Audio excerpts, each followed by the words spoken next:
All right, y'all, we are going to start a series on transportation. The next three lectures are really going to focus on that. And sorry, and it's a little early in the morning here, and I'm got that early morning voice working, which I'm sure is lovely for y'all.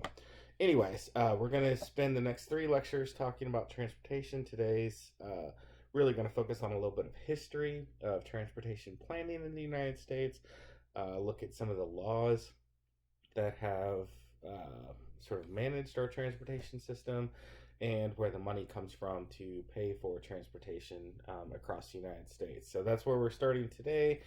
Move on to some ideas about sustainable transportation in the next couple of lectures. So here we go. Oh, come on now. There we go. All right. So first, the activity for today's lecture is that I want you to draw a map of how you drive to River Falls from your home. So just a very simple, thin lines for the local roads, thicker lines for like the interstate if you get on that. Take a few minutes and do that, and then what you can do is just take a picture of it and upload that picture of your map to Canvas if you would. So that's the thing for today, and I want you to think about how you get around. What are the different roads you drive on, because most of us don't think too much about who actually manages the roads that we use every day, whether it's a local street, just driving through your town. If you live in a more rural area, maybe it's the county that maintains the roads that you drive on mostly. Then we get into state highways, and of course the interstate system that is um, built by the federal government and now managed and maintained by the states with federal funding. So I want you to think about kind of the scale of the roads you drive on and who manages them. Take a minute to think about that. And I also want you to think about navigation. We've talked a little bit about this, or maybe it was my 151 class. They all kind of run together. But we talk about how we get around and how we navigate. And so this idea of how you give directions. Do you use north, south, east, west, or is it turn left at the Dairy Queen? Using landmarks and other sort of references like that. So just curious. Spend some time thinking about that. You don't have to drive it down, write it down, or anything. But I just want you to think about it. And really, next time you get out on the roads and you drive, I want you to take some time to really think about how you navigate, how you orient yourself, and the ways in which you get to your destination, and the cues that you use as you're navigating. So that's the assignment. So you can pause the lecture now and do that, or work on it as you're listening, whatever. But then just take a picture of it and with your phone and upload it to Canvas. That would be great. All right, so some early history of transportation.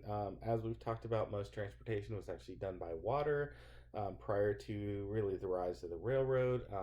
Moving things by water was the most efficient means of transportation. That's part of the reason why the United States it contributed to economic development of the United States. It contributed to our rise as a major trading country, because we have a really efficient network of internal waterways, especially with the building of the Erie Canal and a few other canals that made the connection into the Great Lakes.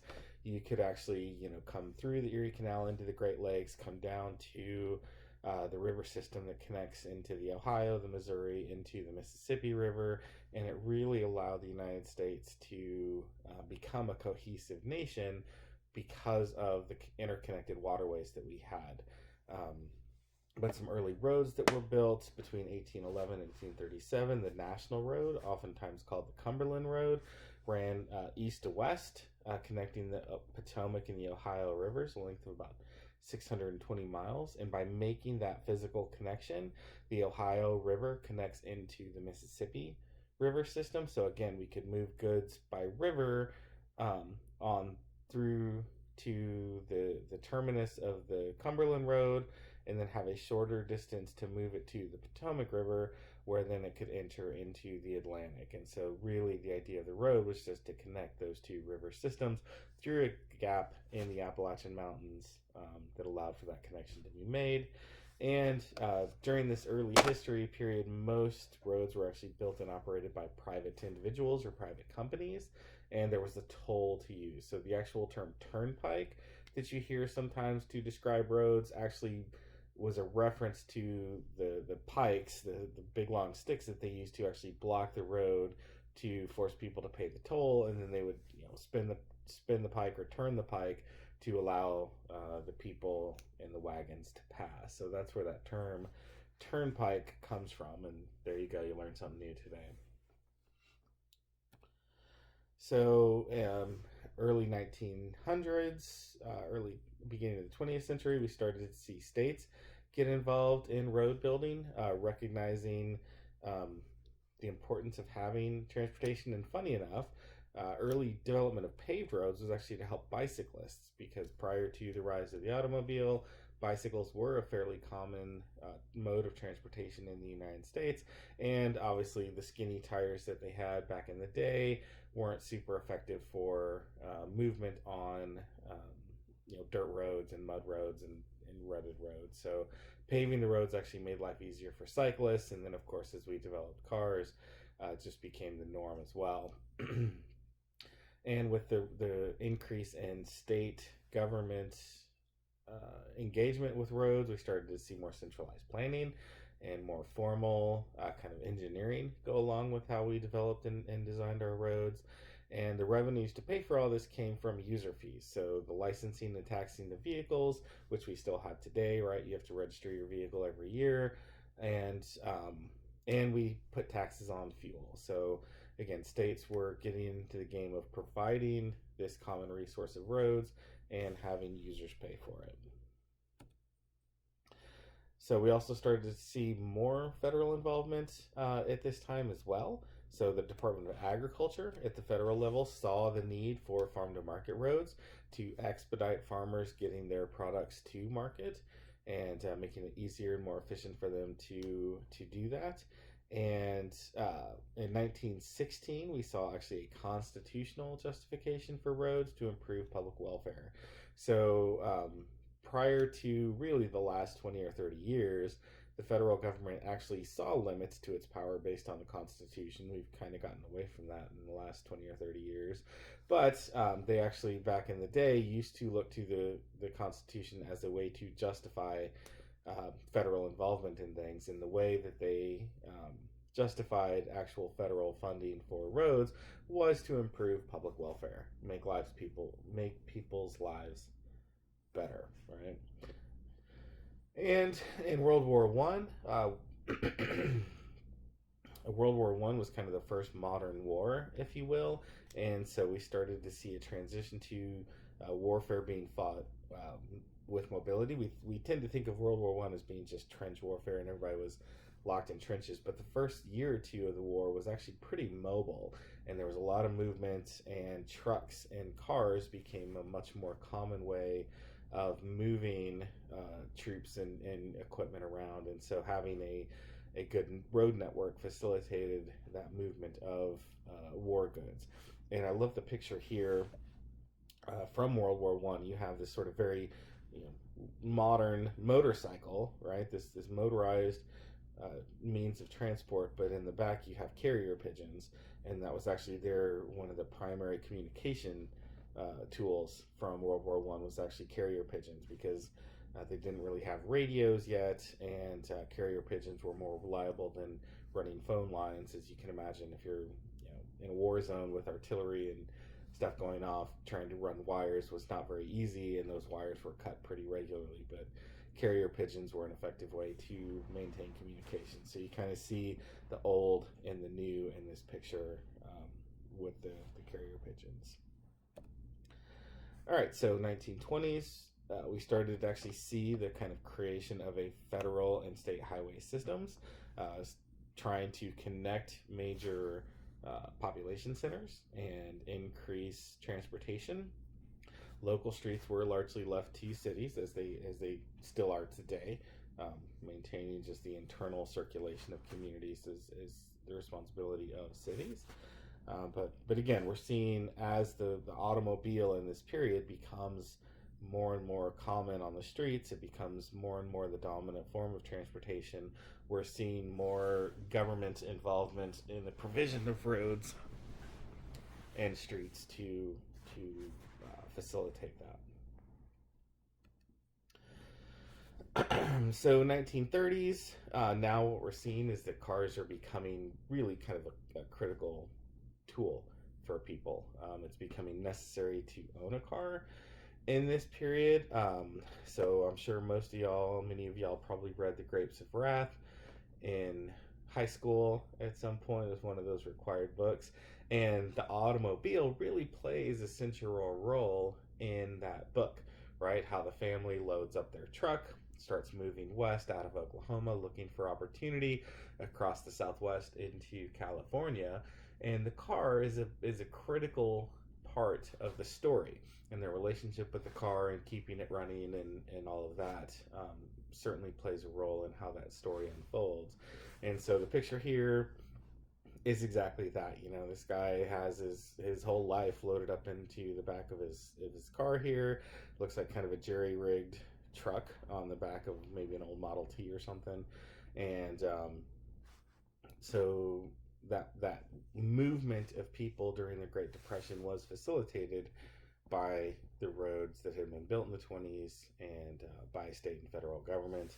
And I'm not going to click on the video. If you want to watch it, it's there. It's just kind of an interesting video talking about the need for modern roads to support modern automobiles. And of course, then we have World War II, which put a halt to most vehicle production. As you can imagine, during wartime, factories were making tanks and airplanes and things like that instead of automobiles. So there wasn't really any private automobile manufacturing happening during this time. But when World War II ended, that's when we really saw the explosion of automobile ownership. That's when we started to see the rise of suburbs and suburban expansion, which necessitated owning a car, and that became entwined with this idea of the American dream being owning a home in the suburbs with a car in the driveway, and dad would drive to work, mom would stay home with the kids would go to school, and that was the American dream, kind of the Leave It to Beaver image of what American life was about. And so owning a car became just wrapped up in this identity of the suburban ideal that was the post-war lifestyle. And to support this expansion, we saw massive road building. Federal government, states, cities really got into building roads to facilitate that suburban expansion and to support people moving out of the cities. As we talked about, cities were seen as dirty, congested, unsafe, and so there was a desire for people to disperse, and that was facilitated by governments investing in roadways to allow them to move out into these newly built suburban communities. And as we've talked about, left behind were the low-income, oftentimes minority populations who didn't have the resources to move and were oftentimes restricted by redlining and other policies that kept them from taking advantage of that suburban growth and moving to better communities. And so now cars, since the post-war period, since World War II, have become the dominant form of transportation. So 1956, we saw the National Interstate and Defense Highway System. This was President Eisenhower. He had seen the efficiency and effectiveness of the German Autobahn system when he was, leading the Allied effort in World War II, and saw that there was a benefit to having that interconnected network of highways. And so he brought that model to the United States through the Interstate and Defense Highway System Act. And that word defense has a big role because that was one way that the federal government justified using federal monies and getting involved in provision of transportation, was to provide for the national defense. They justified it as being able, one, to evacuate cities. This was obviously the beginning of the nuclear era, and so there was recognized a need to be able to move people quickly out of cities, away in the event of a nuclear war, to get people out of danger, and also to facilitate troop movement in the event of the United States being invaded. So that was the justification they used to create the interstate system. Um, and it was supported, as you can imagine, by the automobile, the gas, and the rubber lobbies, because they wanted to sell more cars, tires, sell more gas. They wanted to make it easier for people to move around via automobile.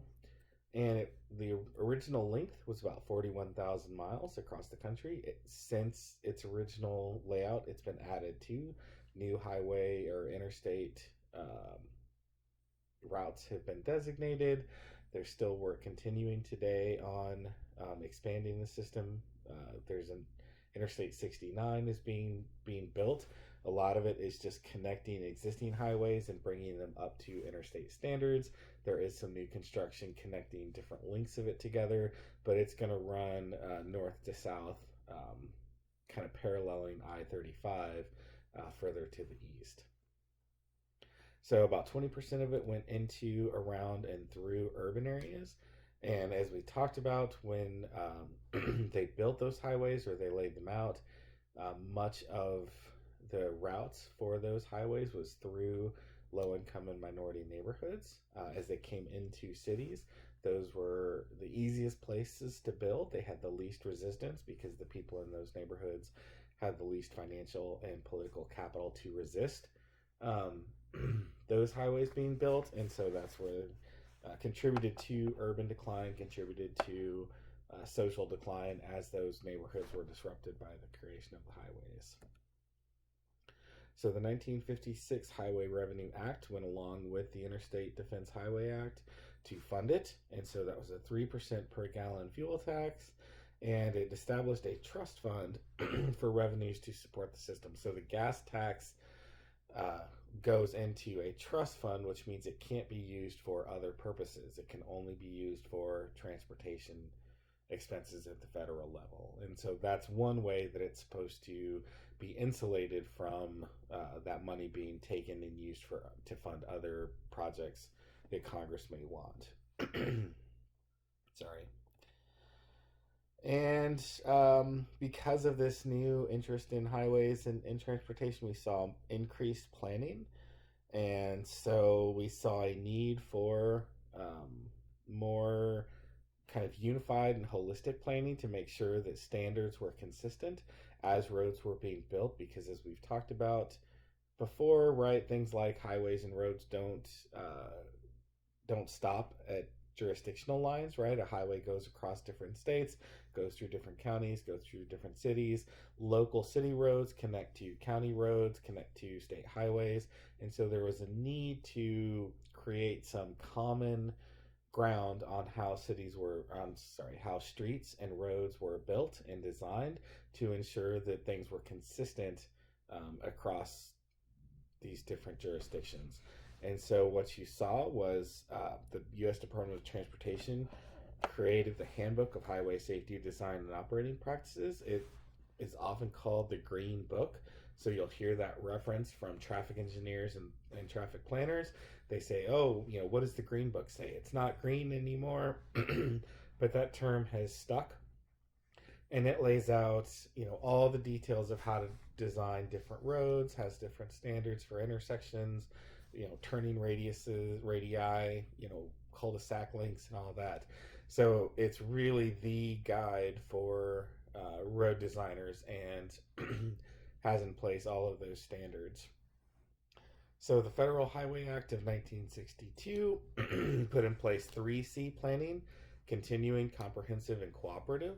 And so the idea behind that is that roads require sort of constant maintenance and development. And so you want to make sure that you're doing continual planning to ensure that your current network connects to your plan.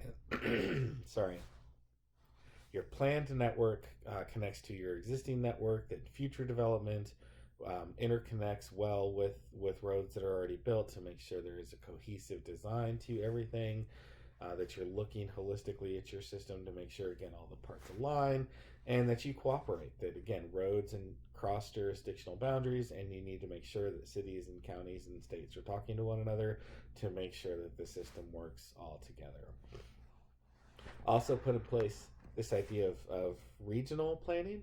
And so, because metro regions like the Twin Cities, for example, there's multiple jurisdictions within the metro region, but understanding how cars and transit flow across that region is important to plan for at that larger scale. And so, this idea of metro region planning led to the rise of MPOs, which are metropolitan planning organizations, and those are the transportation planning organizations for metropolitan regions. And their job is to ensure that road design and road construction happens at a holistic level to ensure connectivity and reduce congestion across the entire metro region, not just city by city or town by town. So in the 1960s, we started to see a bit more of a focus on transit.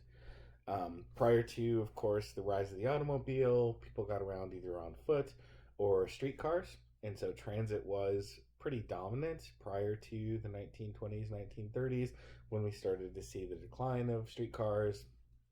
Streetcar systems were torn out, removed from cities, and in many cases they weren't replaced with other forms of transit. In some cases they were replaced by buses.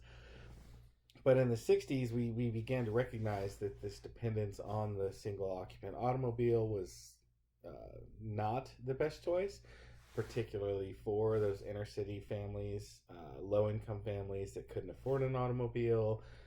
We were also recognizing finally that our streets and highways were decimating our cities and leading to decline. And so we needed to start thinking about alternatives to the automobile. And so we started to see more interest in transit. Additionally, this was seen as a way for the federal government to aid struggling cities.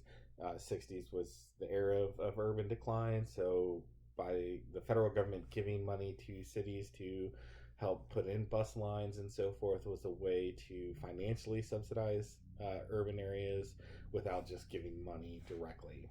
And additionally, in the 1961 Housing Act, there was actually a little bit of money set aside for transit, sort of the beginning of the recognition of the connection between housing and transit, and making sure that people who needed housing support also had a way to get to jobs if they couldn't afford a car, right? So we're beginning to see that connection happen there. And the Urban Mass Transportation Act of 1964 was the real first big investment of the federal government into transit, and put the federal government on the hook for paying up to 2/3 of the cost of a new transit project. So, beginning to see some pretty significant investment from the federal government into transportation. And 70s, the 1970 Urban Mass Transit Act was provided long-term support for transit and established a policy for supporting transit and transportation options for the elderly and disabled, who, again, oftentimes either can't drive or can't afford cars or whatever, recognizing that those folks needed some assistance in getting around, and that helped to justify federal involvement in the provision of transportation and transit. And we also started to see more interest in citizen participation. So in the 60s and 70s, we started to see the freeway revolt. And that's where, again, recognizing the harm that the Interstate Highway Act had done to many cities with the building of highways through neighborhoods, people started to protest and resist the construction of new highways, and it became more difficult to run interstates through cities. And so in response to that, there was this push to begin to include public engagement, public participation in the planning process. And part of that was driven by the National Environmental Policy Act, NEPA, 1969, that requires environmental impact statements and public engagement as part of those environmental impact statements. And the 1970 Clean Air Act amendments also pushed for more public engagement. So now we started to see citizen participation in the transportation planning project, where before it had all been by, sort of a top down, we're the experts, we're going to tell you how this works, we're going to do our thing, rather than allowing people to, just average Joe citizens to be involved.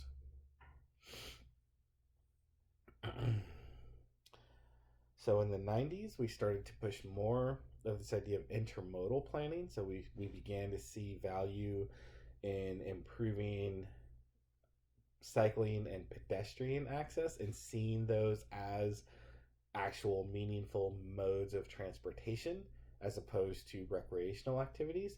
And so in the 90s, with the Clean Air Amendments and the American with Disabilities Act and the Intermodal Surface Transportation Efficiency Act, what I refer to as ICE-T, we started to see the necessity of planning for cycling, pedestrians, making explicit connections between transit and automobiles, transit and walking, and so forth, as really thinking of transportation as more of a holistic approach to where all modes are treated more fairly, as opposed to just being about the automobile that it had been prior to this time.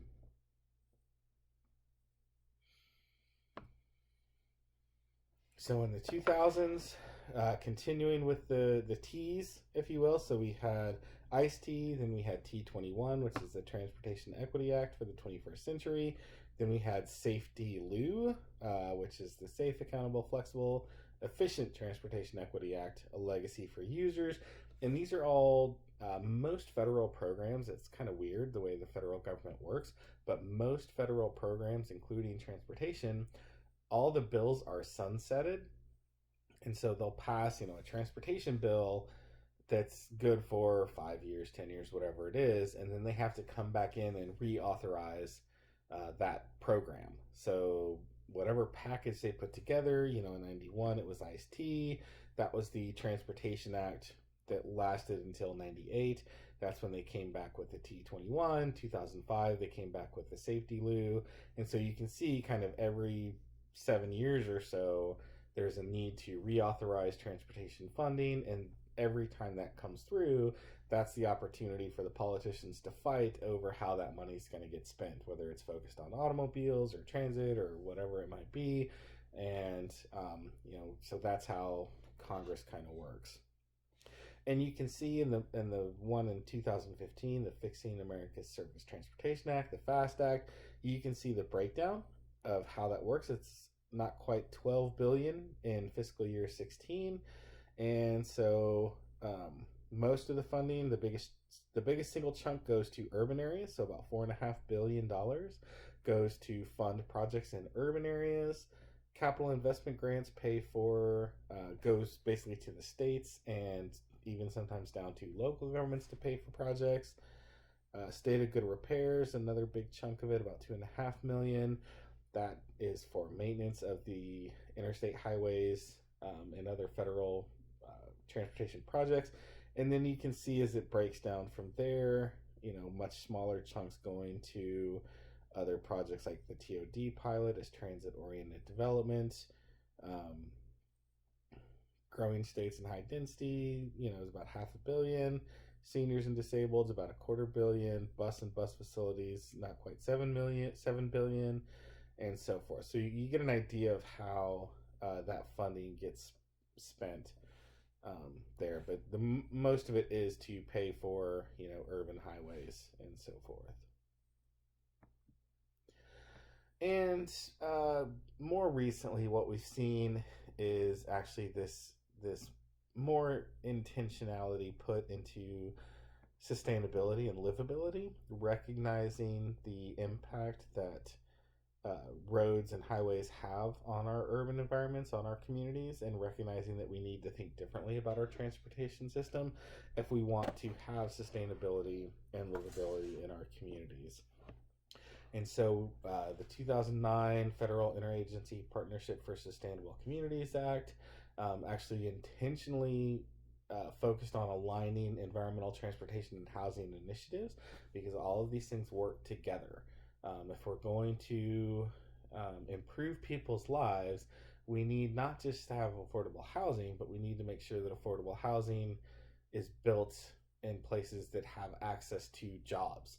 So if we're putting low income people into particular neighborhoods, they need to have transportation access to where the employment centers are because there is oftentimes a disconnect between those things. So that's an important element in this holistic thinking about how we address sustainability and livability.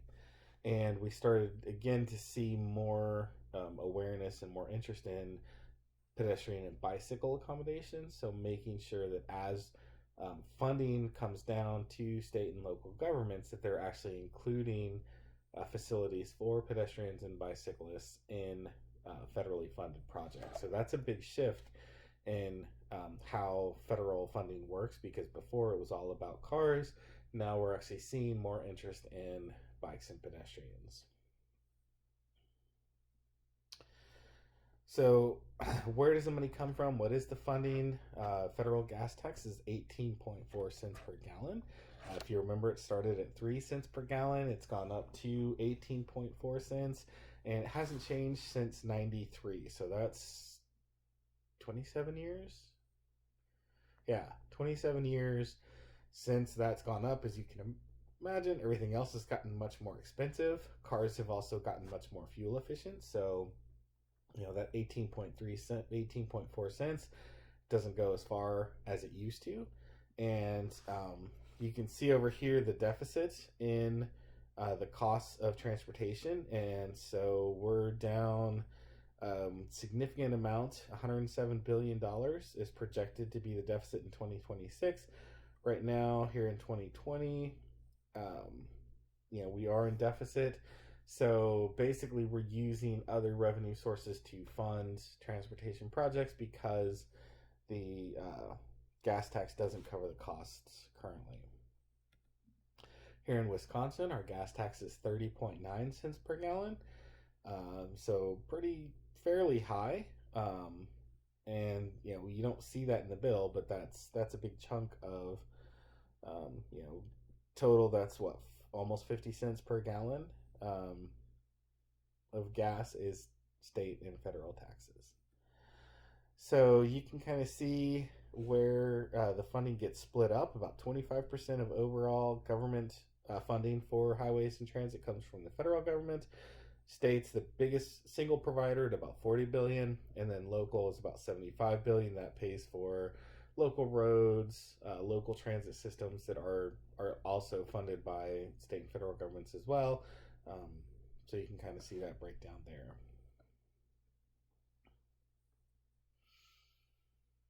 And again, just kind of breaking down where the funding comes from for the transportation system: federal government, state government, local government, and it kind of works like a funnel.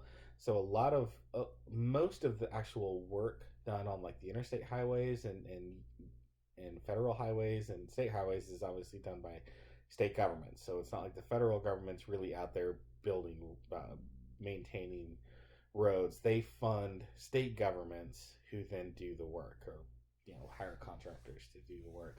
So the federal government is more of a funding source than an actual provider of work. So the money goes to the federal government, comes back down to states, and then it filters down to local governments for things like transit projects. Some local roads get federal and state funding as well. Just depends on the nature of the project. And so you can kind of see where the money breaks down is the division between highway and transit. And you can see that highway funding is still the biggest chunk of funding across the board. So from the federal government, about 81% of federal funding goes to highways and about 19% goes to transit. States, it's about 80-20.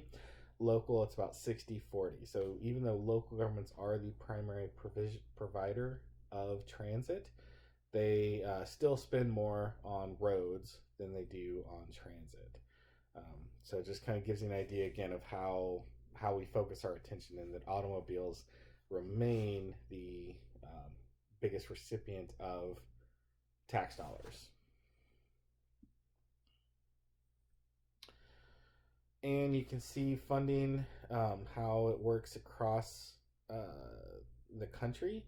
And so this is a total share of federal funding for highways and transit. You can see here in Wisconsin that we are at the lower end. We get less than 23% of our transportation funding comes from the federal government. Um, Also, relatively low per capita as well. And the state pays a much higher chunk here in Wisconsin than other places. You can see some of the big recipients of federal funding for highways, and just kind of interesting to see where the tax dollars get spent. All right, so alternatives. Oops, sorry. So funding alternatives, because the gas tax isn't fully funding projects. There are some different ways to pay for transportation projects. So toll roads are becoming more common as states look to basically user fees and charging the drivers the cost of building and maintaining the road. So that's a way to, instead of funding it through the gas tax or other resource, it's just a user fee on the people that use that road. And we're also seeing variable tolling. So that means that the cost of driving on that section of highway changes as congestion increases or decreases. So, like in Austin, on one of the major north-south highways there, they have a toll lane that they just built a couple years ago, and the price of that goes up. So during rush hour, to take the toll road, you're going to pay more than taking the toll road when there's not a lot of traffic. And the point of doing that is to, one, keep the traffic flowing in the toll road, so the price um, goes up as congestion on the main lanes increase, because they don't want the toll lane to become completely congested as well. And so people who are willing to pay, it can be it's been up as high as like $8 or $9 for like a 5 mile stretch. People who are willing to pay that have a free flow of traffic, while people who aren't willing to pay that are sitting in congestion. So it's kind of an interesting approach. Basically, using supply and demand as a way to set prices. And then congestion pricing is about basically putting a toll around a geographic area. So they implemented this in London. It's been, I don't know, 5 or 8 years ago now. It's been kind of a while. And basically they set up a toll area in London that if you want to drive your private vehicle into downtown London, you pay a fee.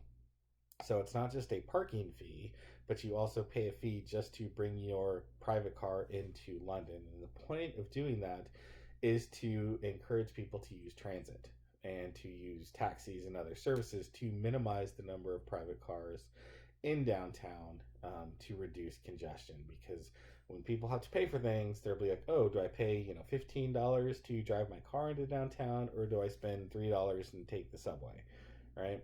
So it's been talked about here in cities in the United States, particularly New York has looked at it pretty hard. Hasn't been able to get through the state legislature to be allowed for New York City, but it's being explored as a way to reduce traffic within particularly the Manhattan section of New York City. And the revenue would also help support improvements to the transit system. So it's, again, kind of an alternative way to pay for needed improvements in transit, as well as reducing congestion. So you get kind of a double whammy of traffic flow improvements and additional funding for other projects. And also, cities are looking at this vehicle miles traveled fee. So as cars have gotten more fuel efficient, we're using less gas even as we drive more. Obviously, with electric vehicles, they're not buying gas at all, so they're not paying any fuel tax. Cities and states are looking at alternatives such as a vehicle miles traveled fee as an alternative to the gas tax. So Oregon currently has a program you can sign up for, and basically they put there's a couple different ways to do it. I think in Oregon, they're using actually a GPS tracker on cars that tracks the mileage. And so when you register your car every year, they'll take that reading of the mileage um, and you'll pay that, whatever that fee is, the miles traveled fee, as part of your vehicle registration using the GPS. As you can imagine, privacy experts and people concerned about privacy have an issue with having GPS trackers on their car. They're worried that government's going to follow their movements and so forth. So that's been one of the hangups with that kind of program. Another way that's being looked at is actually to enter your mileage when you get gas. So some corporation, like if people using corporate cards, already have to do that when they buy gas at the pump. They put in the mileage on the odometer as a way to ensure, that they're not using it for like their personal vehicle if they use a corporate credit card. And so that's being looked at as a way. So when you buy gas, you put in the mileage, it'll calculate the miles and charge you the tax based on that mileage rather than just a flat gas tax. So again, some different ways of looking at how we fund our transportation system. Obviously, as prices increase and things get more expensive, we need to find alternatives to funding, because the mismatch between maintenance costs and so forth, maintenance needs, and funding is growing. And so we need to ensure that we have adequate funding to continue to pay for our transportation system. So that's it for this lecture. Make sure you again draw that map and post a picture of it onto Canvas. Hope y'all are doing well, and take care. See you next time.